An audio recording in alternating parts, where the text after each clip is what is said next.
رابیل نے کمرہ لاک کیا اور بیڈ پر لیٹ گئی۔ اس کے آنسو اب تکیا بھگو رہے تھے۔ میرے رب، میں تجھ سے کوئی سوال نہیں کروں گی کہ تو مجھے یہاں دوبارہ کیوں لایا۔ میں تیری مصلحتوں کو اب سمجھ چکی ہوں۔ میں یہ نہیں دیکھ رہی کہ میرے ساتھ آگے اس گھر میں کیا ہونے والا ہے، یا اس گھر میں رہے بغیر میرے ساتھ کیا ہو سکتا تھا، لیکن تو سب دیکھ رہا ہے میرے رب۔ میں کوئی شکوہ نہیں کروں گی تجھ سے۔ بس میں اتنا سمجھ گئی ہوں کہ میری بھلائی اسی میں تھی کہ میں یہاں واپس آ جاؤں، ورنہ کچھ مشکل نہیں تھا کہ معاذ میری بات مان لیتا، اور معاذ کا میری بات نہ ماننا بھی تیرا ہی کوئی اشارہ ہے۔ یقیناً اسی میں میری بھلائی ہوگی۔ اے میرے رب، میں نے اپنی زندگی کو مکمل طور پر تیرے سپرد کر دیا ہے۔ اب میں اپنے لیے کچھ نہیں کروں گی، اس زندگی کو سنوارنے کی کوشش بھی نہیں کروں گی۔ بس یہ سمجھ آ گیا کہ میری جو ضد پوری نہیں ہوگی، اسی میں تیری میرے لیے بھلائی ہوگی۔ رابیل اپنی تنہائی سے لطف اندوز ہو کر خدا سے باتیں کرتی جا رہی تھی کہ اس کا موبائل بجا۔ اس کے موبائل پر معاذ کی کال آ رہی تھی۔ اس نے فٹ سے فون اٹھا لیا۔ پھر معاذ سے بات کرنے کے بعد اس نے اپنے کمرے کا جائزہ لیا۔ اس کی ساری چیزیں ویسی ہی پڑی تھی۔ رابیل نے سوچا، میں کومل کو کس بات کی سزا دے رہی ہوں؟ وہ بیچاری کب سے میرے انتظار میں ہوگی۔ اس نے دروازہ کھول دیا، مگر لاؤنج میں اب کوئی نہیں تھا۔ وہ کومل کے کمرے کی طرف بڑھنے لگی۔ اس نے دروازہ کھولا تو کومل وہاں بیٹھی تھی اور اس کے ہاتھ میں موبائل تھا۔ وہ شاید کسی سے میسج کرنے میں مصروف تھی۔ رابیل کو دیکھ کر وہ ایک دم اٹھ کھڑی ہوئی۔ رابیل نے آگے بڑھ کر اسے گلے سے لگایا تو وہ پھوٹ پھوٹ کر رونے لگی۔ تھوڑی دیر بعد آنسو بہانے کے بعد وہ چپ ہوئی تو کومل نے اسے دلاسا دیا۔ رابیل، مجھے بہت افسوس ہوا انکل کا سن کر۔ اللہ تمہیں صبر جمیل عطا فرمائے۔ کومل نے اس کا ہاتھ پکڑ کر اسے اپنے ساتھ بٹھا لیا۔ اگر تم ویسے ہی آ جاتی یہاں تو میں تمہیں دیکھ کر بہت خوش ہوتی، لیکن مجھے بہت افسوس ہے کہ تم جن حالات سے ہو کر آئی ہو۔ رابیل نے موضوع بدلتے ہوئے سے پوچھا، تم سناؤ، پڑھائی کیسی چل رہی ہے تمہاری؟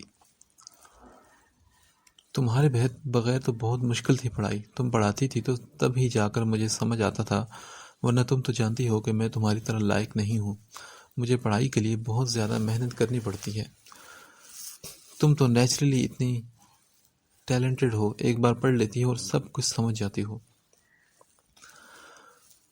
کومل نے کہا تو اب اس کا موڈ تھوڑا خوشگوار ہوا رابیل کو صحیح سے دیکھ کر۔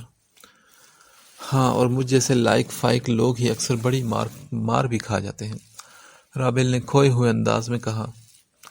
تو کومل نے اسے کہا کہ پھپھو کی حالت تمہارے بغیر بہت عجیب سی ہو رہی تھی۔ مجھے لگ رہا تھا کہ ان کے ذہن پر اثر ہو گیا ہے تمہاری جدائی کا، تمہیں ان کے پاس بھی جانا چاہیے۔ کومل کی بات سن کر رابیل کے ہونٹوں پر ایک زخمی سی مسکراہٹ پھیل گئی۔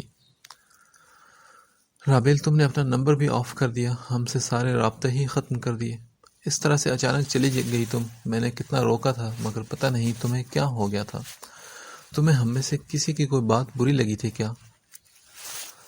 نہیں کومل، ایسی کوئی بات نہیں، بس مجھے اپنے والد کا پتہ چل گیا تھا اور میں ان کے پاس جانا چاہتی تھی، اور اچھا ہی ہوا نا وہاں گئی میں۔ دیکھو تو کتنی جلدی میرے ابو بھی چلے گئے، اگر میں وہاں نہ جاتی تو آج مجھے بہت دکھ ہوتا۔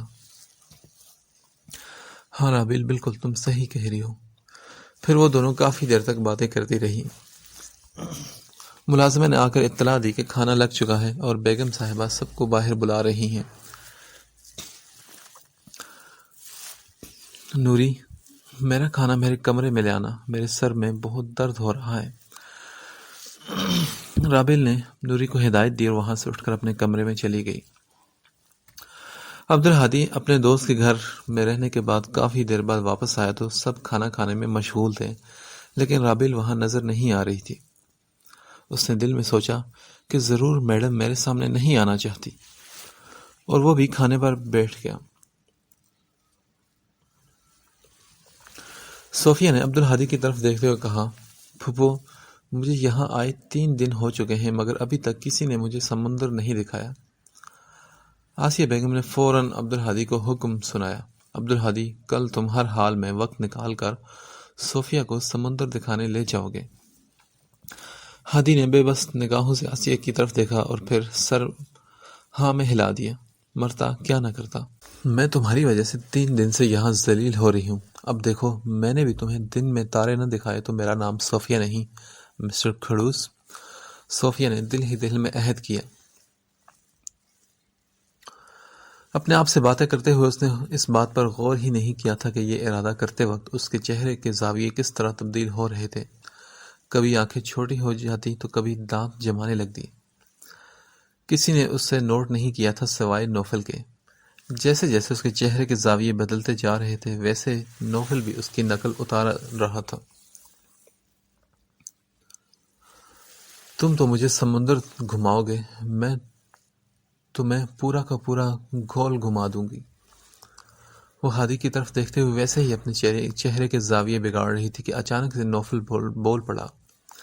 لگتا ہے صوفیہ کو کسی پیر بابا کے پاس لے جانا پڑے گا، جھاڑ پھونک کروانے کے لیے۔ ان کے چہرے کو دیکھ کر محسوس ہو رہا کہ کوئی آسیب ان پر اتر آیا ہے۔ نوفل نے اچانک کہا تو صوفیہ نے چونک کر اس کی طرف دیکھا اور پھر اس پر جوابی حملہ کیا۔ اچھا، بڑا تجربہ لگ رہا ہے آپ کو جھاڑ پھونک کروانے کا۔ کیسے نوٹ کر لیا اس نے؟ تم سے تو میں بعد میں نمٹ لوں گی، پہلے تمہارے بھائی سے 2 ہاتھ کر لوں، بڑا آیا بزنس مین۔ پھر صوفیہ نے آسیہ سے کہا، پھپھو مجھے سمندر ہی نہیں دیکھنا صرف، بلکہ کافی ساری شاپنگ بھی کرنی ہے۔ ہادی آپ ایسا کریں، کل آفس سے چھٹی کر لیں سارے دن کے لیے۔ جانے کو تو میں نوفل کے ساتھ بھی چلی جاتی، لیکن بائک پر بیٹھنے سے مجھے ڈر لگتا ہے، کبھی بیٹھی نہیں ہونا۔ صوفیہ نے یہ کہہ کر ہادی کے چہرے کے تاثرات کا جائزہ لیا جس کا رنگ مزید پھیکا پڑ گیا تھا۔ اسے دیکھ کر صوفیہ کے دل کو راحت محسوس ہوئی۔ میں کل ڈرائیور کے ساتھ گاڑی بھیج دوں گا کومل، تم جانا، صوفیہ کو سمندر بھی دکھا دینا اور شاپنگ بھی کروا لینا۔ ویسے بھی صوفیہ میری کمپنی میں بور ہی ہوں گی کیونکہ میں باتیں نہیں کرتا زیادہ۔ ہادی نے کہا تو نوفل فٹ سے بولا، ہاں بھائی، آپ باتیں نہیں کرتے اور ان کی زبان کینچی کی طرح تیز چلتی ہے۔ نوفل کی بات پر آسیہ نے آنکھیں دکھائی تو صوفیہ فوراً بولی کہ میرے ہاتھ بھی کافی اچھے چلتے ہیں۔ اچھا، میں تو آپ کا موڈ خوشگوار کرنے کے لیے کہہ رہا تھا، جو کہ بھائی کے انکار کی وجہ سے شاید خراب ہو گیا تھا۔ میں مذاق کر رہا تھا اور دل پر میری بات کوئی بھی بات مت لینا۔ اس کی بات سن کر صوفیہ نے کہا، ٹھیک ہے پھر ڈن ہو گیا، کل میں آپ کے ساتھ آپ کے بائک پر ہی جاؤں گی سمندر، یہ ایڈونچر بھی کر کے دیکھ لیتی ہوں۔ صوفیہ نے کہا اور سوچا، بڑا آیا میرا موڈ خوشگوار کرنے والا۔ اور اگلے دن وہ نوفل کی بائک پر بیٹھ کر سمندر کی طرف رواں دواں تھی۔ اور آخر کتنی دور ہے سمندر؟ 1.5 گھنٹہ ہو چکا ہے ہمیں بائک پر بیٹھے ہوئے۔ صوفیہ نے بیزاری سے پوچھا۔ بائک پر بیٹھے رہنے کی وجہ سے اس نے چیخنے والے انداز میں کہا، کیونکہ شور بہت زیادہ تھا۔ میڈم 2 گھنٹے تو گاڑی پر آتے ہوئے لگتے ہیں، بائک پر تو کافی اور زیادہ گھنٹے لگتے ہیں۔ نوفل نے بھی تیز آواز سے کہا۔ ان دونوں کو ایک دوسرے سے بات کرنے کے لیے تقریباً چیخنا پڑ رہا تھا۔ تو پھر تم نے مجھے پہلے کیوں نہیں بتایا؟ میں آتی ہی نہیں۔ اب آپ والی بے تکلفی ختم ہو چکی تھی ان کے بیچ۔ پہلے بتا دیتا تو مزہ ہی نہیں آتا۔ مجھے ویسے بھی سرپرائز دینا بڑا اچھا لگتا ہے، نوفل نے کہا۔ اس کے بال ہوا کی وجہ سے آگے پیچھے ہو رہے تھے۔ تمہارے سرپرائز کی ایسی کی تیسی۔ میں زندگی میں پہلی بار آج بائک پر بیٹھی ہوں، وہ بھی اتنا بیٹھی ہوں کہ دوبارہ بیٹھنے کی مجھ میں ہمت نہیں۔ بائک روکو اور کوئی کیب منگوا لو، مجھ میں اب مزید ہمت نہیں رہی، صوفیہ نے تھکے انداز میں کہا۔ تو وہ بولا، نہیں، تمہیں تو بہت ایڈونچر کرنے کا بڑا شوق تھا نا، اب میں تمہارا ایڈونچر خراب نہیں کر سکتا، نوفل نے کہا اور ساتھ ہی ہنسنے لگا۔ مجھے تو پہلی ہی ملاقات میں تمہاری شکل دیکھ کر اندازہ ہو گیا تھا کہ تم ایک انتہائی فضول انسان ہو،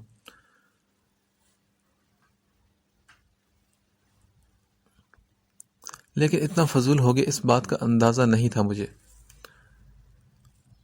اچھا، اور پتہ ہے تمہیں پہلی ملاقات میں دیکھ کر میں نے کیا اندازہ لگایا؟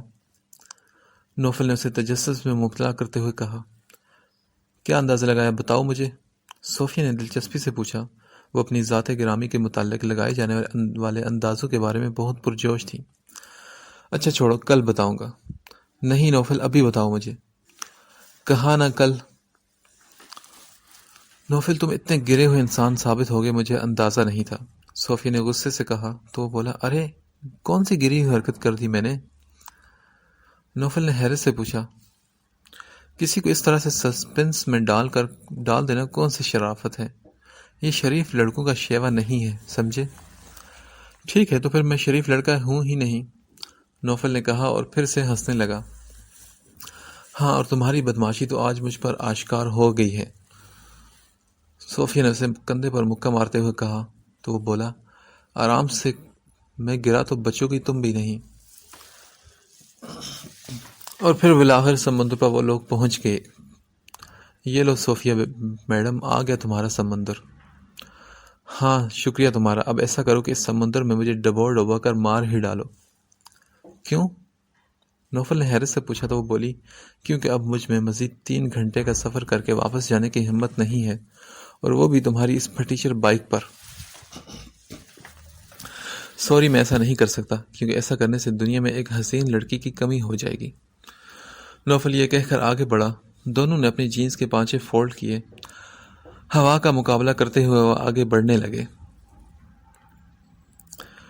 تو پھر تم یہاں ڈوب کر خودکشی کر لو، دنیا سے ایک بدماش کم ہو جائے گا، صوفیہ نے یہ کہہ کر کہا لگایا۔ تو نوفل نے اسے یاد دلایا، ابھی تو واپسی پر تم نے شاپنگ بھی کرنی ہے نا؟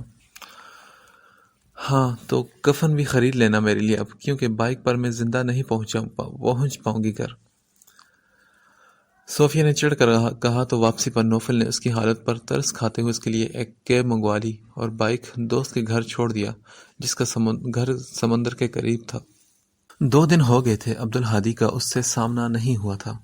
اس نے سوچا تھا کہ اب وہ اس کے سامنے نہیں جائے گا۔ اسے ڈر تھا کہ کہیں وہ ایک بار پھر سے ناراض ہو کر نہ چلی جائے۔ اس کے ذہن میں 2 دن سے صرف ایک ہی منظر گھوم رہا تھا، وہ منظر جب رابیل نے معاذ کا ہاتھ مضبوطی سے تھاما ہوا تھا، جیسے ایک شاخ پہ بھروسہ کیا، اس پہ جتنے تھے آشیاں ٹوٹے، جیسے وحشت سے ہوش آ جائے، جیسے تا دیر میں دھیان ٹوٹے۔ اس کی طرف قدم بڑھانے کی کوشش بھی کرتا تو اسے وہ منظر یاد آ جاتا تو وہ پیچھے ہٹ جاتا۔ کس نے دیکھا تھا ٹوٹنا اپنا، ہم جو ٹوٹے تو رائے گاں ٹوٹے۔ اگلی صبح وہ آفس جانے کے لیے گاڑی میں بیٹھنے لگا تو پیچھے سے رابیل آئی۔ اگر آپ کی شان و شوکت پر حرف نہ آئے تو کیا میں یونیورسٹی پوائنٹ میں جا سکتی ہوں؟ رابیل نے پیچھے سے پکارا تو ہادی نے مڑ کر اس دشمن جاں کو دیکھا۔ اس کا تلخ انداز اس کے نفرت کی گواہی دے رہا تھا۔ وہ یونیورسٹی جانے کے لیے تیار تھی۔ میں تمہیں اپنی گاڑی میں لے جاتا، مگر وہ کیا ہے نا کہ تمہیں میرے ساتھ شاید تنہا سفر کرتے ہوئے یہ خوف ہوگا کہ میں تمہیں گاڑی کے آگے کھڑا کر کے کچل نہ دوں۔ ہادی نے اپنے دونوں ہاتھ سینے پر باندھتے ہوئے گاڑی سے ٹیک لگا کر اس کی طرف دیکھا اور بولا۔ ہادی کی اس بات پر رابیل کو اپنے کہے ہوئے الفاظ یاد آئے۔ اس نے دل ہی دل میں کومل کو کوسا۔ اسے لگا یہ سب اس کی کارستانی ہے۔ ہادی یہ کہہ کر اس کے چہرے کی طرف دیکھنے لگا۔ رابیل نے نچلا ہونٹ دانتوں تلے دبا کر کاٹنے کی کوشش کی۔ ویسے اب تم اپنی مرضی کی مالک ہو، میں کیا کہہ سکتا ہوں؟ میری کسی بھی بات کی اب تمہارے لیے کوئی اہمیت نہیں رہی شاید۔ اب کافی اہم لوگ تمہاری زندگی میں جو آ گئے ہیں۔ ہادی نے لفظ اہم کو کھینچتے ہوئے کہا اور دائیں ہاتھ پھیلا کر اس سے جانے کا اشارہ کیا۔ رابیل نے وہاں سے کھسکنے میں ہی عافیت جانی۔ اس کومل کو تو میں دیکھ لوں گی، وہ زیر لب بولتی جا رہی تھی۔ واپس آ کر اس نے کومل سے شکوہ کیا تو کومل نے کہا، قسم لے لو رابیل، میں نے بھائی کو کچھ نہیں بتایا۔ تمہیں لگتا ہے کہ میری اتنی ہمت ہے کہ میں ان سے اس طرح کی کوئی بات کروں گی؟ بھائی کے سامنے تو میری چوں تک نہیں نکلتی۔ اچھا، تو پھر اسے کیسے پتا چل گیا کہ میں نے یہ سب بولا تھا؟ انہوں نے اندازہ لگا لیا ہوگا۔ اتنا پرفیکٹ اندازہ کوئی نہیں لگا سکتا کومل، مگر ہادی بھائی تو لگا سکتے ہیں نا۔ کومل کی بات پر وہ سوچ میں پڑ گئی۔ ہاں شاید۔ رات کو وہ سونے کے لیے لیٹی تو اسے ہادی کی اہم والی بات یاد آئی۔ اس نے سوچا، کیا ہادی معاذ کے بارے میں بات کر رہا تھا۔ وہ ہادی کے بارے میں سوچ ہی رہی تھی کہ اس کے دروازے پر دستک ہوئی۔ اس نے پوچھا، کون ہے؟ آگے سے آسیہ کی آواز آئی تو اس نے لب بینچ کا دروازہ کھولا۔ آسیہ نے اندر آتے ہوئے اس سے پوچھا، رابیل، کیا تم ناراض ہو مجھ سے؟ رابیل نے کوئی جواب نہیں دیا، بس چپ چاپ دروازہ بند کیا۔ آسیہ بیگم بیڈ پر بیٹھ گئی۔ رابیل ان کے سامنے کسی ملزم کی طرح سر جھکائے کھڑی تھی۔ دیکھو رابیل بیٹا، ہم بڑے ہیں، جو بھی کہتے ہیں بچوں کی بھلائی کے لیے ہی کہتے ہیں۔ اس کا مطلب یہ نہیں کہ بچے ناراض ہو کر گھر چھوڑ کر ہی چلے جائیں۔ آسیہ نے اپنی بات شروع کی۔ رابیل سر جھکائے سن رہی تھی۔ بیٹے، تمہارا اور ہادی کا کوئی جوڑ نہیں ہے۔ تم دونوں ایک بالکل ہی الگ مزاج کے مالک ہو۔ تمہیں یاد نہیں ہادی نے بچپن میں کیا کیا تھا تمہارے ساتھ؟ اسے غصہ آتا ہے تو وہ آپے سے باہر ہو جاتا ہے۔ اس کا رویہ کبھی بھی تمہارے ساتھ اچھا نہیں رہا۔ تم پورج ہو تو وہ پچھم، تم دونوں کبھی ساتھ نہیں چل سکتے۔ اگر چلنا بھی چاہو تو، اور رہی محبت کی بات، تو وہ جوان مرد ہے، تمہارے حسن کو دیکھ کر وقتی طور پر تمہاری طرف مائل ہوا ہوگا۔ یہ ایک فطری عمل ہے۔ تمہیں اتنے قریب سے دیکھ کر اس کے منہ سے نکل گیا ہوگا، لیکن اب دیکھو، ان 10 مہینوں میں اس نے تمہارا ذکر تک نہیں کیا۔ میں نے اس سے ذکر کیا تو اس نے کہا کہ رابیل کا چیپٹر اب کلوز کر دیں۔ بیٹے، مرد کی محبت بس ہوا کے جھونکے کی طرح ہوتی ہے، اسے اتنا سنجیدہ نہیں لینا چاہیے۔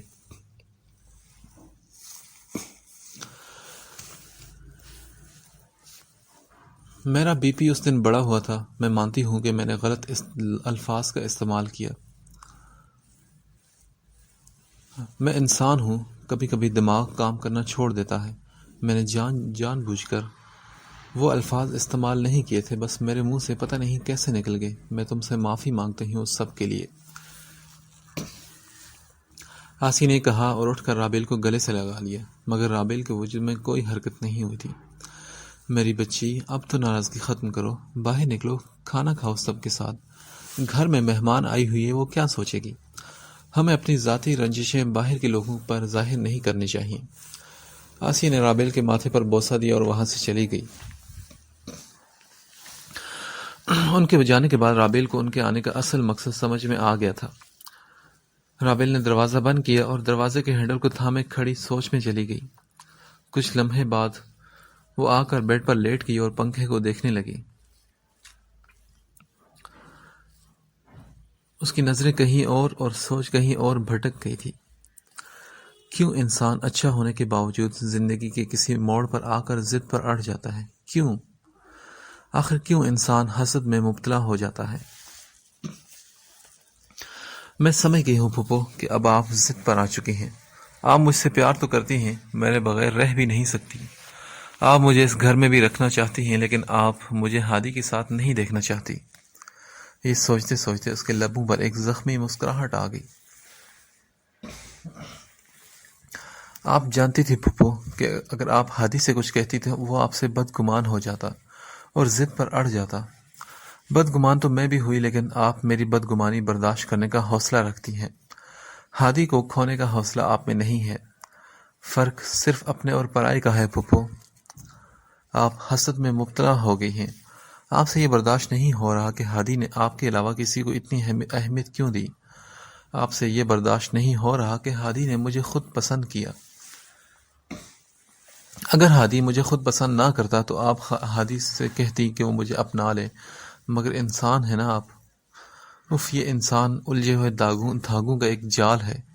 یہ انسانی نفسیات، یہ نفس چیز کو قبول کرتا ہی نہیں، یہ صرف اسے قبول کرتا ہے جو اس کے مطابق ان ایکسپیکٹڈ ہو۔ عبدالہادی بھی اب زیادہ وقت گھر پر گزارنے لگا تھا۔ آفس سے جلدی واپس آ جاتا اور باقی سارا وقت اپنے کمرے میں گزار دیتا۔ اس دوران بار بار سیڑھیوں سے نیچے بھی جھانکتا کہ شاید کہیں رابیل نظر آ جائے۔ وہ رات کا کھانا کھانے کے لیے ڈائننگ ٹیبل پر آ کر بیٹھ گیا تو دیکھا رابیل اپنے کمرے سے نکلی کھانے کی میز کی طرف آ رہی تھی۔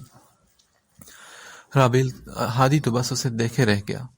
وہ حیران بھی تھا کیونکہ آج وہ واپسی کے بعد پہلی مرتبہ کھانے میں شریک ہوئی تھی۔ رابیل بس چپ چاپ کرسی کھینچ کر بیٹھ گئی، بنا کسی کی طرف دیکھے اور بات کیے۔ وہ آسیہ بیگم کے کہنے پر آئی تھی۔ ہادی، جس کے حلق سے نوالا مشکل سے اتر رہا تھا پچھلے کئی دن سے، آج رابیل کو دیکھ کر اس کے کھانے میں دلچسپی بڑھ چکی تھی۔ جب سے صوفیہ آئی تھی تب سے خاص انتظام ہوتا تھا کھانے کا۔ صوفیہ نے اپنا بایاں بازو دباتے ہوئے آسیہ بیگم سے کہا، آپ کے پاس کوئی پین کلر ہے؟ میرا تو جوڑ درد کر رہا ہے۔ ہادی بیٹے، میں نے تمہیں کہا تھا نا صوفیہ کو اپنے ساتھ گاڑی میں لے کر جاؤ۔ دیکھو تو بیچاری کی کیا حالت ہو چکی ہے بائک پر بیٹھنے کی وجہ سے۔ آسیہ نے ناراضگی والے انداز میں کہا تو ہادی نے چونک کر پہلے آسیہ کو اور پھر صوفیہ کو دیکھا۔ پھوپھو، میں نے کہا تو تھا گاڑی بھیجنے کا، لیکن محترمہ کو خود ہی ایڈونچر کرنے کا شوق تھا، میں کیا کرتا۔ ہادی یہ کہہ کر کھانے میں مگن ہو گیا۔ رابیل نے صوفیہ کو دیکھا تو اس کے ہونٹوں پر ایک طنزیہ مسکراہٹ ابھر آئی تھی۔ اس نے دل ہی دل میں سوچا، تو پھوپھو آپ صوفیہ کو میرے مقابلے میں لے آئی ہیں۔ نوفل نے اپنی ہنسی کنٹرول کرتے ہوئے کہا، میرے خیال سے محترمہ تم آج تک رکشے میں بھی نہیں بیٹھی ہوگی، چلو کل تمہیں رکشے کا ایڈونچر بھی کروا لیتا ہوں۔ ان سب کی نوک جھونک شروع ہو چکی تھی۔ ہادی کھانے کے بیچ بار بار رابیل کی طرف دیکھتا جا رہا تھا، جو صرف بریانی کی پلیٹ میں چمچ ہلاتی جا رہی تھی۔ وہ ہادی کی طرف دیکھ نہیں رہی تھی، لیکن ہادی کی نظریں خود پر محسوس ضرور کر رہی تھی۔ اتنے میں چوکیدار نے اندر آ کر اعلان کیا، بیگم صاحبہ، باہر کوئی معاذ نام کا لڑکا آیا ہے، کہہ رہا ہے کہ رابیل بی بی کو باہر بلا دے۔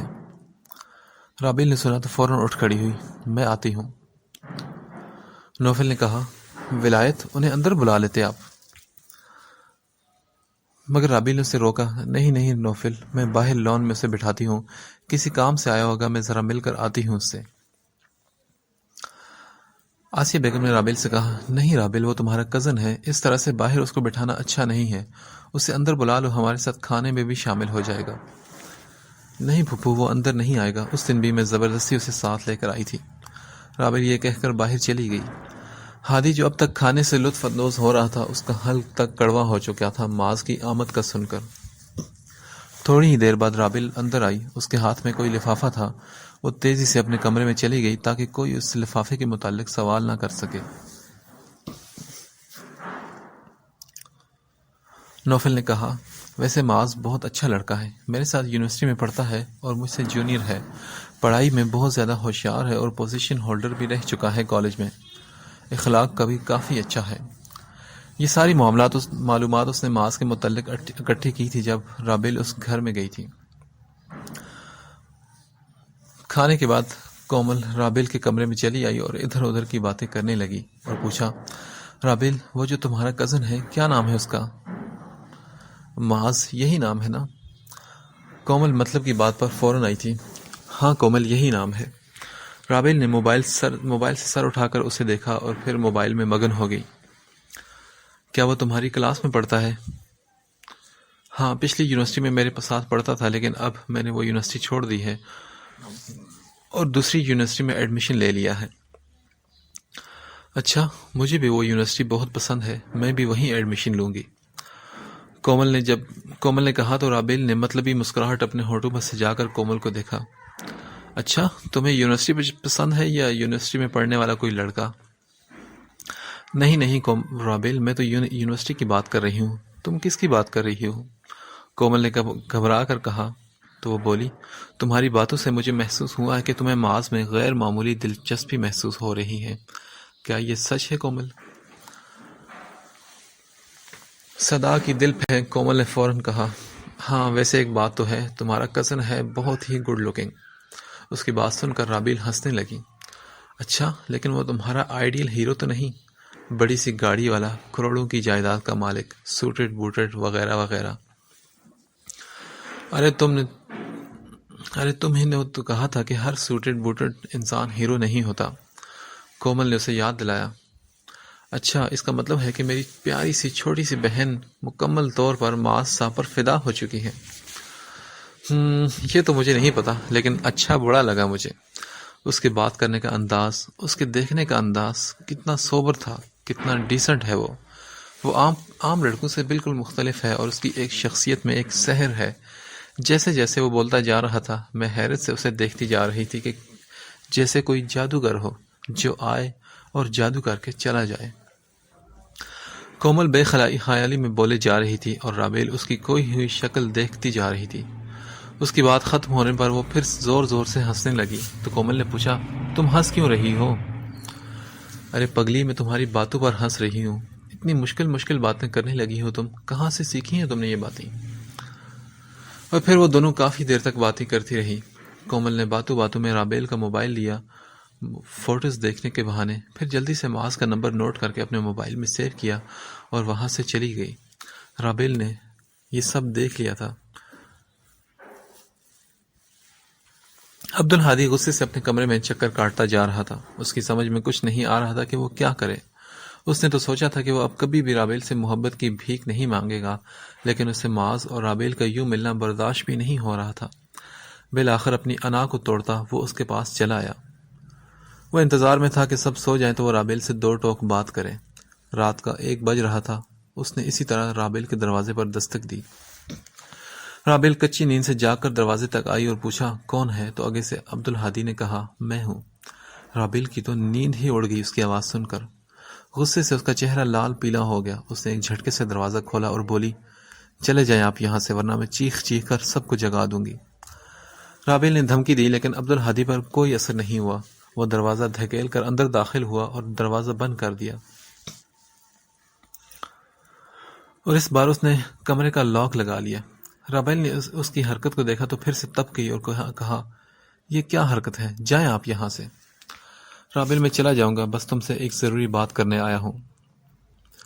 آپ اس طرح آدھی راتوں کو میرے کمرے میں آتے ہیں، پھر لوگوں کی نظروں میں میرا کردار مشکوک ہو جاتا ہے، لوگ میری ذات کو گالیاں دیتے ہیں، ساری مصیبت میرے اوپر آ جاتی ہے اور میرا کردار برا ثابت ہو جاتا ہے۔ آپ تو معصوم کے معصوم ہی رہتے ہیں۔ رابیل کی بات سن کر عبدالہادی حیرت کے سمندر میں ڈوبتا چلا گیا۔ ہادی کو اپنی سماعتوں پر یقین نہیں آ رہا تھا کہ رابیل یہ کیا کہہ رہی ہے۔ وہ بولا کس نے تمہاری ذات کو گالی دی ہے، اور وہ بھی میری وجہ سے؟ رابیل یہ سب نہیں کہنا چاہتی تھی، لیکن عبدالہادی کو اپنے کمرے میں دیکھ کر اسے وہ سب یاد آ گیا اور وہ اپنے غصے میں اپنی زبان پر قابو نہ رکھ سکی، اور پھر اسے یاد آنے پر اس نے پینترا بدلتے ہوئے کہا نہیں، کسی نے کچھ نہیں کہا، مگر اب تیر کمان سے نکل چکا تھا۔ ہادی نے غصے سے کہا رابیل مجھے بتاؤ کس نے کہا ہے تمہیں یہ سب؟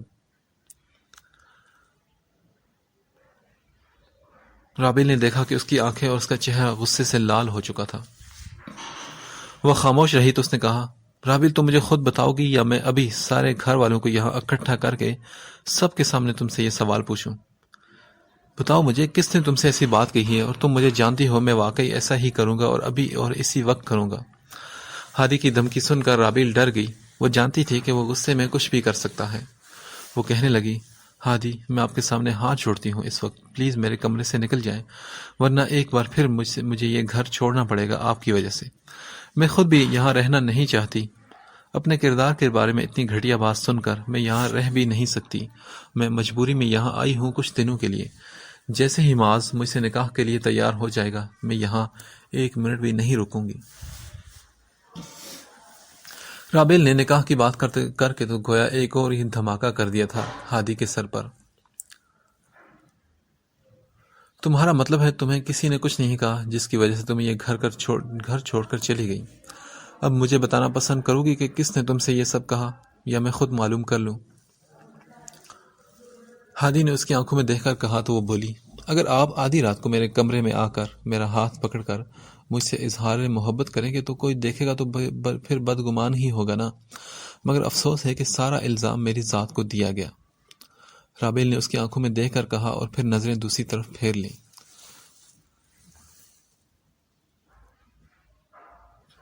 ٹھیک ہے میں ابھی سب سے پوچھتا ہوں۔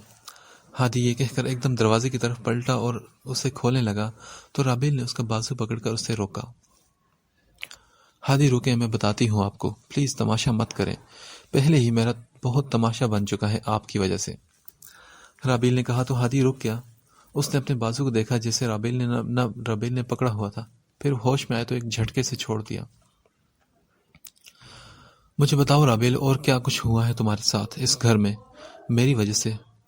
کیا بتانا پسند کرو گی؟ ہادی نے اپنے ٹراؤزر کی جیب میں ہاتھ ڈالتے ہوئے پوچھا۔ رابیل سر پکڑ کر بیٹھ گئی اور کہنے لگی، میں کل صبح آپ کو سب بتا دوں گی۔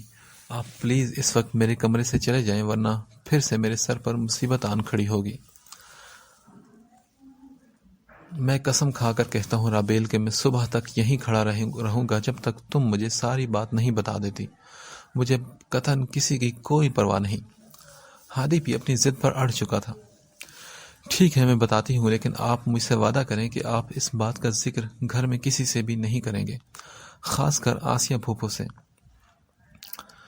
اس کی بات پر ہادی نے ہاں کے انداز میں سر کو جنبش دی۔ پھر رابیل نے وہاں بیٹھے بیٹھے اس رات والا سارا واقعہ ہادی کو بتا دیا۔ بے یقینی کس کیفیت کا نام ہے آج عبدالہادی کو معلوم ہو گیا تھا، اور وہ اسی کیفیت سے گزر رہا تھا۔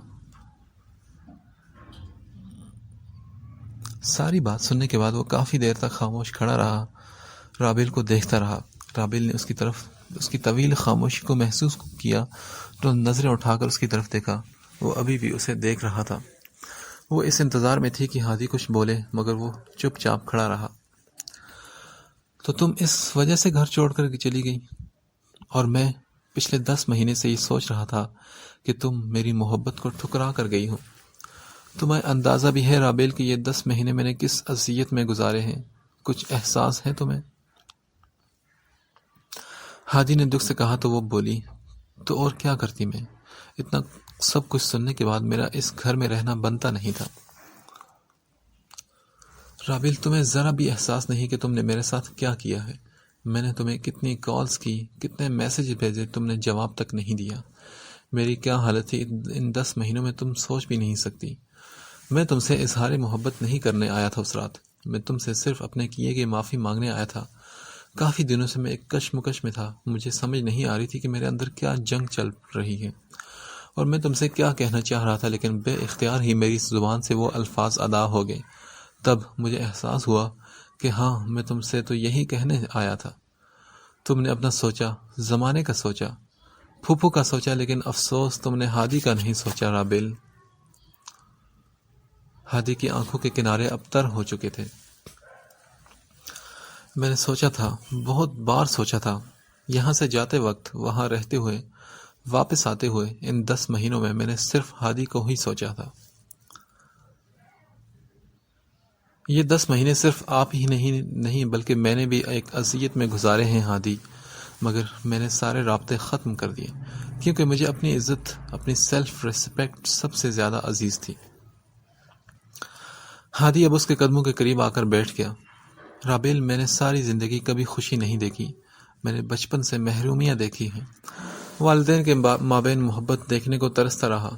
ماں کی موت کے دکھ سے نکلا نہیں کہ باپ سے جدائی بھی مجھے مل گئی۔ پھر ذمہ داریوں کا بوجھ سر پر آن پڑا۔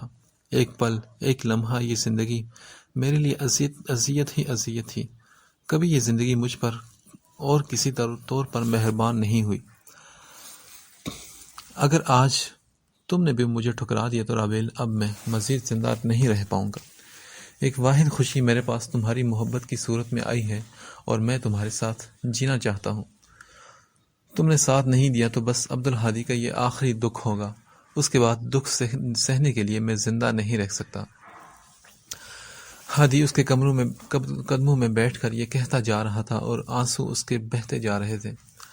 رابیل نے سر اٹھا کر اسے دیکھا اور بولی، رابیل، یہ پھوپھو، زمانہ، لوگ، میری سیلف ریسپیکٹ، یہ سب۔ ہادی نے فوراً اس کے دونوں ہاتھوں کو اپنے ہاتھ میں لے کر کہا،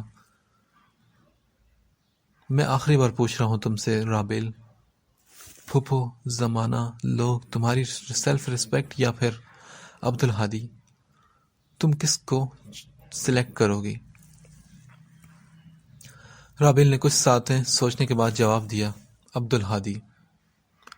اور اس کی بات سن کر ہادی کے چہرے پر ایک فاتحانہ مسکراہٹ ابھر آئی۔ پھر رابیل نے آرام سے اپنے ہاتھ اس کے ہاتھوں سے چھڑائے۔ ٹھیک ہے رابیل، پھر تم شادی کی تیاریاں شروع کر دو اب۔ رابیل نے خوشی سے کھڑے ہوتے ہوئے کہا۔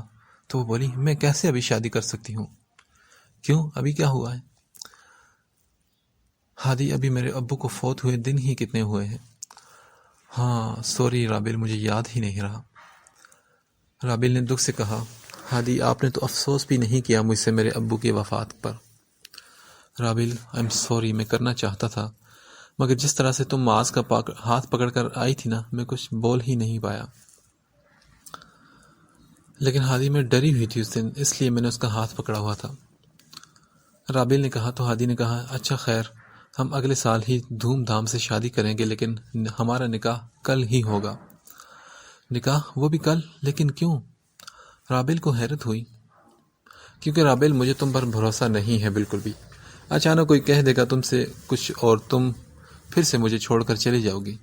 پہلے بھی 10 مہینے کے لیے بنا بتائے چلی گئی تھی، اور اب کہیں 10 سال کے لیے ہی نہ ہی چلے جاؤ۔ مجھے تو ڈر ہے کہ صبح تک تمہارا ارادہ ہی نہ بدل جائے۔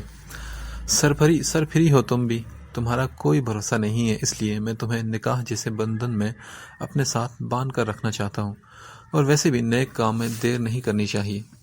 ہادی نے مسکراتے ہوئے کہا تو رابل سوچ میں پڑ گئی۔ ٹھیک ہے، اس کے لیے مجھے پہلے معاذ کو بھی بتانا پڑے گا، کیونکہ میرا ایک واحد خونی رشتہ وہی ہے اس دنیا میں، اور ابھی آپ اس نکاح کے بارے میں کسی سے کچھ نہیں کہیں گے جب تک حالات صحیح نہیں ہو جاتے۔ ٹھیک ہے رابل، صبح تم یونیورسٹی کے بجائے معاذ کے پاس چلی جانا، لیکن یہ کام کل ہی ہو جانا چاہیے۔ رابل نے ہاں میں سر ہلایا۔ ہادی کی بات سے وہ پریشان تو ہو گئی تھی، لیکن اسے جتا نہیں رہی تھی۔ وہ ایک دم سے اٹھی اور بیڈ سائڈ سے ایک لفافہ نکالا اور ہادی کی طرف بڑھایا۔ ہادی نے سوالیہ نگاہوں سے لفافے کو دیکھا اور پھر رابل کو، جیسے کہ پوچھ رہا ہو کہ اس میں کیا ہے۔ رابل نے کہا، اس میں وہ ساری رقم موجود ہے جو آپ نے مجھ پر خرچ کی ہے۔ میں آپ کو کب سے یہ لوٹانا چاہ رہی تھی۔ ہادی کچھ دیر لفافے کو حیرت سے دیکھتا رہا اور پھر بولا، ایسا کرو، یہ رقم تم کل ناشتے کی میز پر مجھے پھوپھو کے سامنے دینا۔ رابل نے حیرت سے پوچھا، پھوپھو کے سامنے کیوں؟ رابل، مجھے ان پیسوں کی کوئی ضرورت نہیں ہے، اور اتنی سی رقم سے مجھے فرق بھی نہیں پڑتا، لیکن میں یہ چاہتا ہوں کہ تم پھوپھو کے سامنے مجھے یہ رقم واپس کرو، تاکہ ان کو احساس ہو جائے کہ تم کتنی خوددار ہو، اور تمہاری نظر اس گھر پر یا میری دولت پر نہیں ہے، اور تم نے وہ پائی واپس کر دی جو تم پر میں نے خرچ کی ہے۔ یہ سب میں اس لیے کر رہا ہوں کہ تمہاری خودداری کو ٹھیس نہ پہنچے۔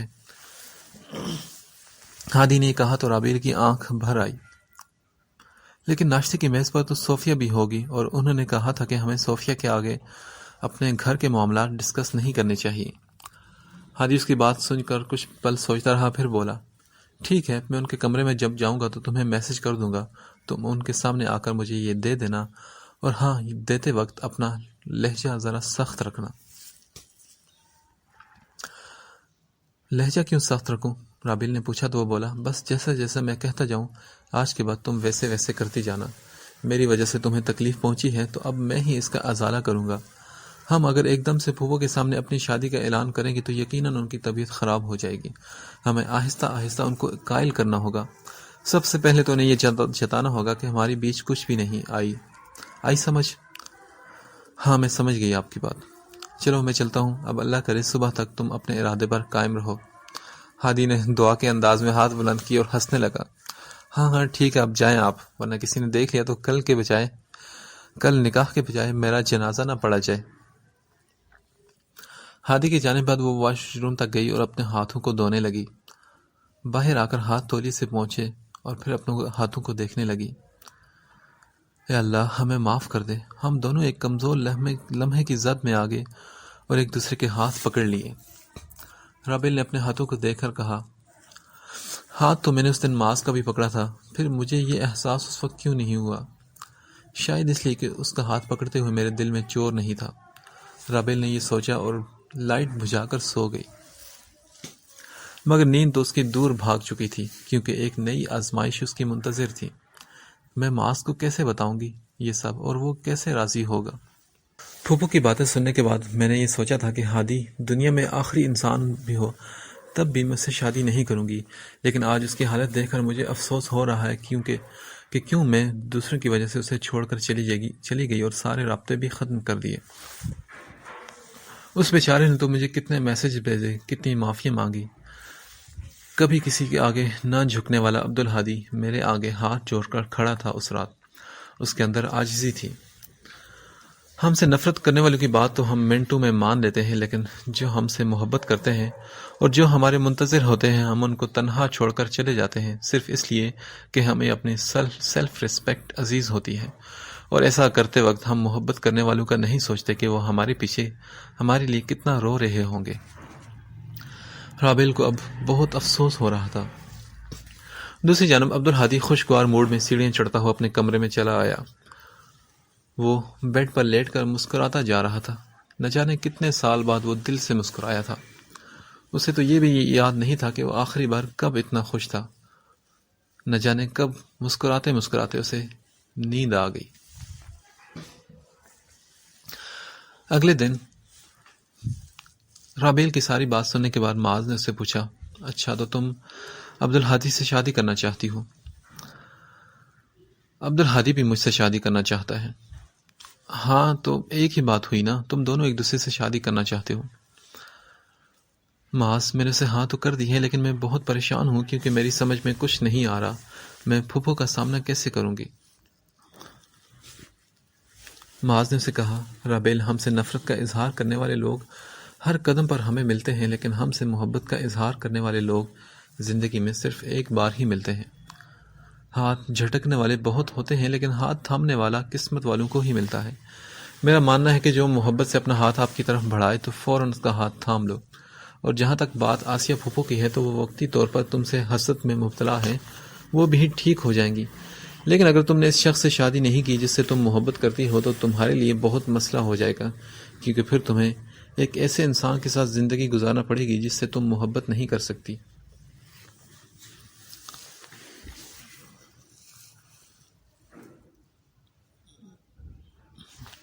اور ویسے بھی ایک بات عبدالہادی نے بالکل صحیح کہی ہے کہ تمہارا بھروسہ نہیں ہے کہ کب تم فیصلہ تبدیل کر دو۔ چلو اب زیادہ مت سوچو، فیصلہ کر لیا ہے تو اس پر قائم رہو، میں تمہاری خوشی میں خوش ہوں۔ تھینک یو معاذ، اب اسی خوشی میں ایک کپ چائے بھی پلا دو مجھے، اتنی دیر سے بیٹھی ہوں، چائے تک کا نہیں پوچھا تم نے۔ ایسا کرو، تم ہادی کو فون کر کے یہاں بلا لو، پھر ہم تینوں ساتھ میں چائے پیتے ہیں اور ڈسکس کرتے ہیں اس معاملے کو صحیح طریقے سے۔ صحیح، میں اسے فون کر لیتی ہوں۔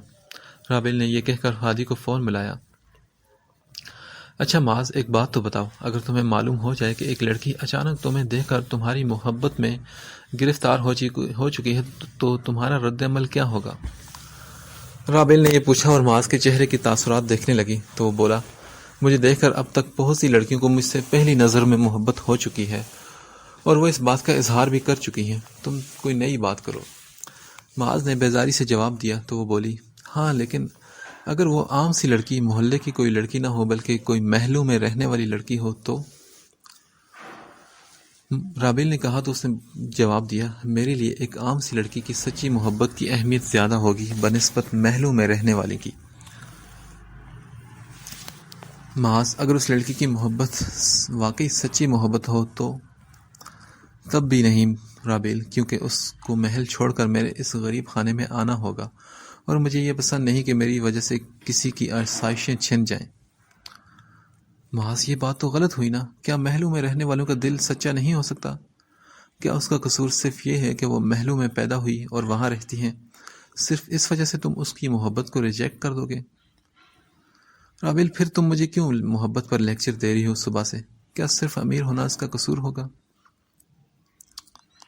رابل کی بات پر معاذ سوچ میں پڑ گیا اور بولا، سب سے پہلی بات یہ کہ ایسا ہوگا ہی نہیں، اور جب ہوا تو دیکھا جائے گا، خیر میں چائے بنا لوں، تب تک ہادی بھی آ جائے گا۔ معاذ کے فلیٹ سے واپسی پر ان دونوں کو رات ہو چکی تھی۔ رات کے 8 بجے وہ دونوں گھر واپس آئے تو آسیہ بیگم دونوں کو ساتھ آتے دیکھ کر حیران رہ گئی۔ رابل تو بنا کچھ بولے کمرے میں گھس گئی۔ آسیہ نے حیرت سے پوچھا، کہاں گئے تھے ہادی آپ؟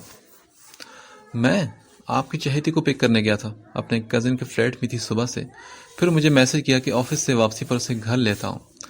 پھوپھو، اب میں اس کا ڈرائیور تو نہیں ہونا جو یوں مجھے وہ آرڈر دے رہی ہے، ایک تو تھکا ہوا ہوتا ہوں، اوپر سے ان کو بھی پک بھی کروں۔ ہادی یہ کہتا وہ صوفے پر بیٹھ کے اور سر صوفے کی پشت سے ٹکا کر بیزاری سے بولا۔ آسیہ تو سوچ میں پڑ گئی۔ پھوپھو، نوری سے کہیں میرے لیے کپ چائے بنا دے، میرا سر بہت دکھ رہا ہے۔ آسیہ نے فوراً نوری کو ہدایت دی اور ہادی کے قریب آ کر بیٹھ گئی۔ اچھا بیٹے تم پریشان مت ہو، میں رابیل کو منع کر دوں گی کہ آئندہ تمہیں زحمت نہ دے۔ ہاں کہہ دیں اسے، میں نہیں دے سکتا اس میڈم کو اتنی فیسلٹیز، اور نہ اس کی نوکری کر سکتا ہوں۔ اچھا خاصا چلی گئی تھی یہاں سے، سکون تھا گھر میں کتنا، لیکن پھر وہ واپس آ گئی۔ آپ سے کہا بھی تھا مت پالیں یہ رابیل نامی مصیبت اس گھر میں، مگر آپ کو تو خدمت خلق کا شوق چڑھا ہوا ہے۔ ہادی نے بیزاری سے کہا تو آسیہ حیران اور ششدر اسے دیکھے جا رہی تھی۔ آرام سے ہادی، کوئی سن لے گا۔ آسیہ نے اس کا سر دبانا شروع کیا تو وہ بولا، بس بہت ہو گیا پھوپھو، کوئی لڑکا دیکھیں اور اسے چلتا کریں یہاں سے جلدی۔ آج تو وہ آسیہ کو حیرت کے جھٹکے پہ جھٹکے دیتا جا رہا تھا۔ ہادی نے آسیہ کا الجھا ہوا چہرہ دیکھ کر بمشکل اپنی ہنسی دبائی۔ ہاں ہاں ہادی، لیکن ابھی تم اسے نہیں نکال سکتی نا، ابھی تو آئی ہے اور دکھی بھی کتنی ہے۔ چلیں، جب محترمہ کا دکھ ختم ہو جائے تو معاملہ جلدی نپٹا لیں۔ ہادی نے ٹھوڑی کھجاتے ہوئے کہا۔ نوری چائے لے آئی تھی۔ ہادی چائے لے کر کمرے میں چلا گیا اور رابیل کو فون ملایا۔ یار میں بہت ٹینشن میں ہوں، آج رات تو مجھے نیند بھی نہیں آنے والی۔ کیوں؟ رابیل نے اسے پوچھا تو وہ بولا، یار کل ہمارا نکاح ہے نا۔ ہو جائے گا ہادی، ٹینشن مت لیں۔ ٹینشن تو ہے، اگر کل تک تم اپنی بات پر قائم نہ رہی تو۔ اب میں اتنی بھی ناقابل اعتبار نہیں ہوں۔ رابیل نے یہ کہہ کر فون بند کر دیا۔ ہادی نے موبائل سائڈ پر رکھا اور آسیہ کے کمرے کی طرف جانے لگا۔ اتنے میں صوفیہ غصے سے بڑبڑاتی ہوئی اندر داخل ہوئی اور اس کے ساتھ آتا ہوا نوفل بھی اپنی ہنسی دبانے کی کوشش کر رہا تھا۔ آسیہ نے صوفیہ سے پوچھا، کیا ہوا بیٹا، تم اتنے غصے میں کیوں لگ رہی ہو؟ پھوپھو آپ کا یہ بھتیجا انتہائی بدتمیز انسان ہے، اس نے مجھے کہا کہ ایسی جگہ سے شاپنگ کرواؤں گا کہ ساری زندگی یاد رکھو گی، اور آپ کو پتا ہے یہ مجھے کہاں لے کر گیا تھا شاپنگ کے لیے؟ صوفیہ بولی تو پھوپھو نے پوچھا، کہاں لے کر گیا تھا؟ یہ مجھے الادین والے لنڈے بازار میں لے کر گیا تھا۔ نوفل؟ آسیہ نے نوفل کو آنکھیں دکھائی تو وہ بولا، پھوپھو یہ خود ہی تو کہہ رہی تھی کہ مجھے ایسی جگہ لے چلو جہاں سے سارا کراچی شاپنگ کرتا ہے۔ نوفل نے معصومیت سے کہا، تو پھر تم اسے بائک پر لے کر چلے گئے؟ ہاں اب اسے بائک کی عادت ہو چکی ہے اور بائک پر بیٹھنے کی پریکٹس بھی ہو چکی ہے، نوفل نے اسے بتایا۔ ویسے نوفل تم گاڑی کیوں نہیں خرید لیتے، اتنا پیسہ ہوتے ہوئے بھی بائک پر گھومتے ہو؟ صوفیہ نے کہا تو وہ بولا، میں ہواؤں میں اڑنے والا شخص ہوں میڈم، گاڑی مجھے قید کی طرح لگتی ہے، جو مزہ بائک کو چلانے کا ہے وہ گاڑی میں کہاں، اور یہی تو عمر ہوتی ہے بائک چلانے کی، جب یونیورسٹی لائف ختم ہو جائے گی تو گاڑی بھی لے لوں گا۔ عبدالہادی نے جیب سے موبائل نکالا اور چیک کرنے لگا، اسے ان کی گفتگو میں کسی قسم کی کوئی دلچسپی محسوس نہیں ہو رہی تھی۔ اچھا تو تم پڑھائی ختم ہونے کے بعد اپنا آفس جوائن کر لو گے؟ نہیں، میں جاب کروں گا، مجھے بہت شوق ہے جاب کرنے کا، نوفل نے مزے سے کہا تو ہادی نے ایک دم سے اسے گھورا۔ کیا مطلب ہے جاب کرو گے تم؟ کوئی جاب واب نہیں کرنی تم نے، سمجھے؟ اپنی پڑھائی ختم کرو اور آ کر آفس میں میرا ہاتھ بٹاؤ۔ پچھلے 10 سال سے میں مسلسل اکیلے ہی آفس کو سنبھال رہا ہوں اور اب تھک چکا ہوں۔ میں نے ہوش بھی نہیں سنبھالا تھا کہ پورے بزنس کو سنبھالنا پڑ گیا۔ میرا بھی حق بنتا ہے کہ میں کچھ دیر آرام کروں۔ اکثر ایسا ہوتا ہے کہ میری بھی طبیعت خراب ہوتی ہے، لیکن پھر بھی مجھے آفس جانا پڑتا ہے، صرف اس وجہ سے کہ مجھے وہاں پر کام کرنے والے لوگوں پر بھروسہ نہیں ہے۔ تم آ جاؤ گے تو کم از کم میں بے فکر ہو کر آرام تو کر سکوں گا۔ میرا بھی دل کرتا ہے کہیں گھومنے پھرنے کے لیے جاؤں، ورلڈ ٹور پر جاؤں، لیکن اس بزنس کی وجہ سے میں کہیں جاتا بھی نہیں۔ اب میں آرام کروں گا اور تم کام کرو گے، سمجھے تم؟ ہادی نے جب یہ کہا تو نوفل نے بیچاروں جیسی شکل بنا کر آسیہ کو دیکھا، جیسے کہہ رہا ہو کہ پھوپھو مجھے اس ظلم سے بچا لیں۔ وہ بولی، ہاں صحیح تو کہہ رہا ہے ہادی، اس کا بھی تو حق بنتا ہے آرام کرنے کا، اور ویسے بھی میں جلد ہی اس کی شادی کرنے والی ہوں، اس کے لیے اسے آفس سے چھٹی بھی لینی ہوگی، اور اسے بھی حق ہے اپنی زندگی بھرپور طریقے سے جینے کا، پھر بھلے چلا جائے اپنی بیوی کو لے کر ورلڈ ٹور پر۔ آسیہ نے موقع دیکھ کر بات کی، اور صبح تمہاری نئی گاڑی آ جائے گی، لوگ تم کو بائک پر دیکھتے ہیں تو مجھ سے پوچھتے ہیں کہ تمہارا بھائی بائک کیوں چلاتا ہے؟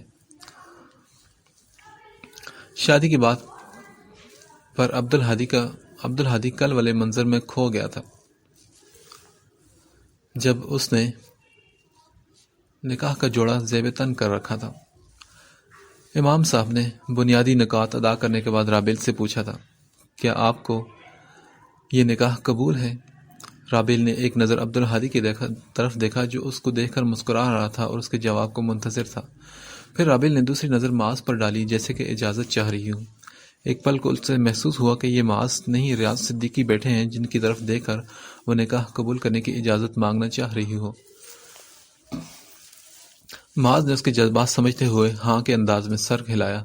وہ سمجھ گیا تھا کہ وہ اس کے وجود میں ریاض صدیقی کی ذات کو ڈھونڈ رہی ہے۔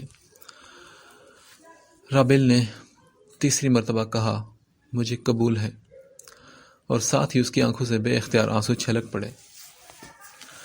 نکاح قبول کرتے وقت یہی کیفیت عبدالہادی کی بھی تھی۔ اس کی بھی آنکھ بھر آئی۔ جن بچوں کے ماں باپ ان کی شادی سے پہلے ہی دنیا سے رخصت ہو جاتے ہیں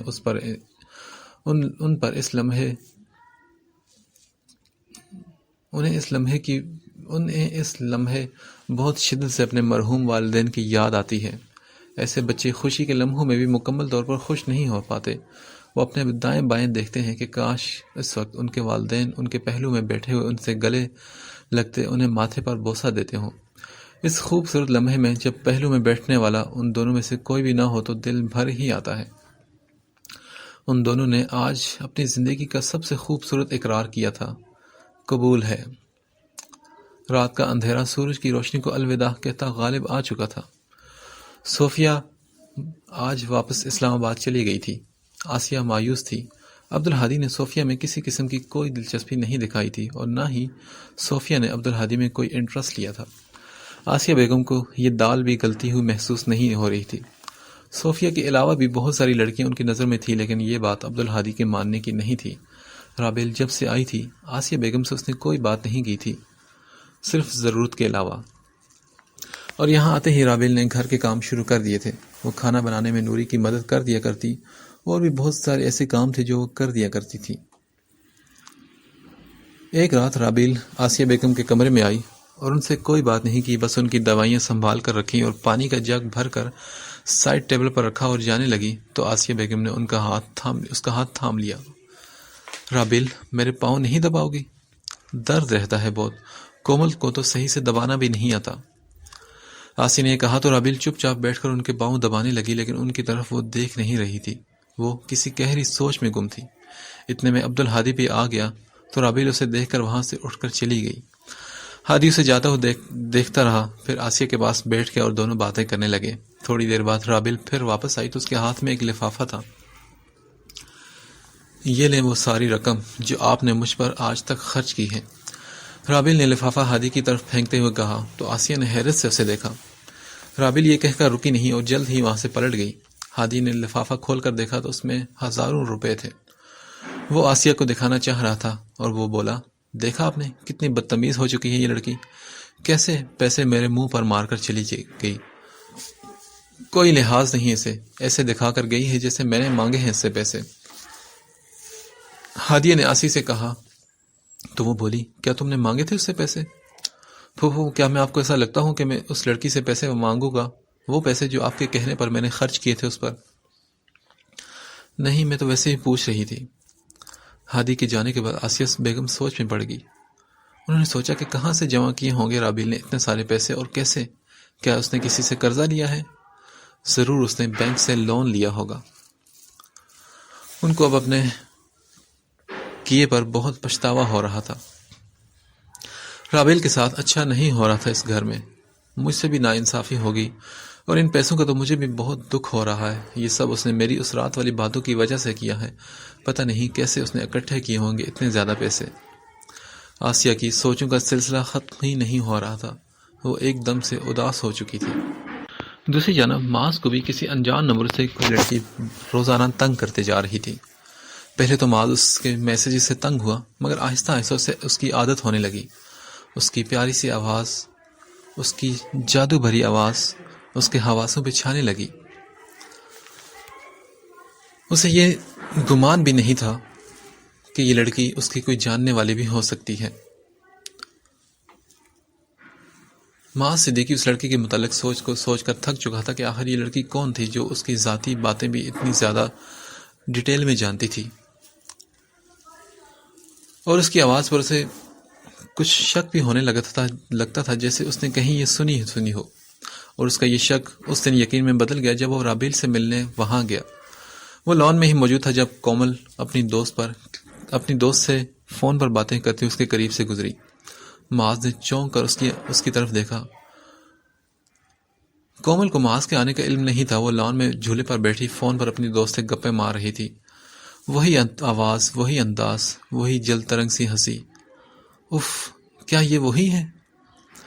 گھر آ کر معاذ نے تو سر پکڑ لیا تھا۔ یہ کومل کیا کر رہی ہے؟ عبدالہادی کو اگر بھنک بھی پڑ گئی تو یہ اپنے ساتھ ساتھ مجھے بھی مروا ہی چھوڑے گی۔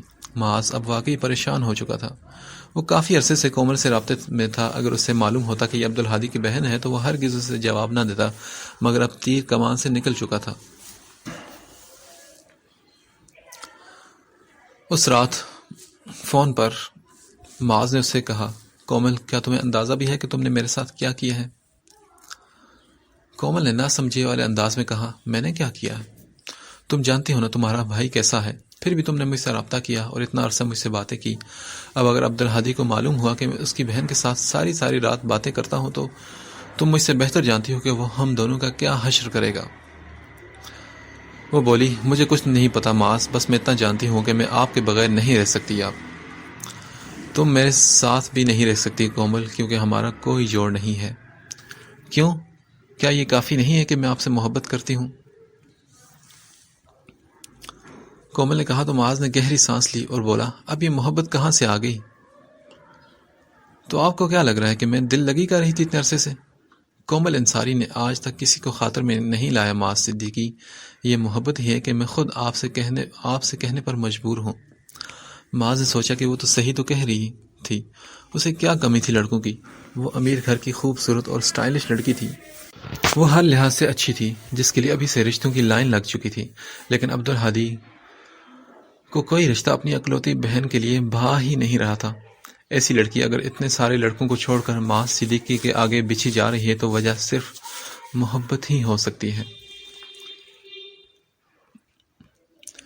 بجلی کے کڑکنے کی آواز پر عبدالہادی نے کھڑکی سے پردہ ہٹا کر باہر دیکھا۔ بارش زوروں سے برس رہی تھی اور اس قدر تیز تھی کہ لگتا تھا کہ آج سب کچھ ڈبو دینے والی ہے۔ بارش سے اس کے بدترین یادیں جوڑی تھی۔ ایسی ہی بارش میں اس کی موم اس سے جدا ہوئی تھی۔ وہ کب سے اس طوفانی بارش کے انتظار میں تھا۔ رابیل نے کچن کی طرف سے کھلنے والی کھڑکی کھول کر اپنا دست دراز کیا اور بارش کی بوندیں اپنی ہتھیلی میں بھری۔ اس کے موبائل پر بیل ہوئی۔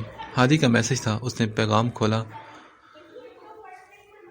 ہادی نے لکھا تھا، کیا بارش میں بھیگنا تمہیں اچھا لگتا ہے؟ اس نے کوئی جواب نہ دیا۔ عبدالہادی نے پھر سگریٹ سلگائی اور کھڑکی سے باہر بارش کا نظارہ کرتے ہوئے کش لے کر دھواں اڑانے لگا۔ وہ سگریٹ پینے کا عادی نہیں تھا، لیکن کبھی کبھار ضرور پی لیتا تھا، خاص کر تب جب وہ کوئی اہم کام کرنے والا ہو۔ یہ پریشانی سے پہلے کا الارم ہوتا تھا۔ اسے سگریٹ کی طلب تبھی محسوس ہوتی تھی۔ کھڑکی سے بارش کو دیکھتے ہوئے بہت کچھ سوچ رہا تھا اور دل ہی دل میں ایک فیصلہ کر کے اس نے پردہ گرایا اور سگریٹ کو پیروں تلے کچلا۔ اب یہ طویل ڈرامہ ختم کرنے کا وقت آ چکا تھا، اس نے خود سے کہا، اور آہستہ آہستہ چلتا ہوا کمرے کے دروازے تک آیا اور دروازہ کھولا۔ اس کے قدم بوجھل ہوتے جا رہے تھے۔ وہ آہستہ آہستہ سے سیڑھیاں اترتا ہوا نیچے آ رہا تھا۔ سیڑھیاں اتر کر اس نے زور سے سب گھر والوں کو آواز لگائی۔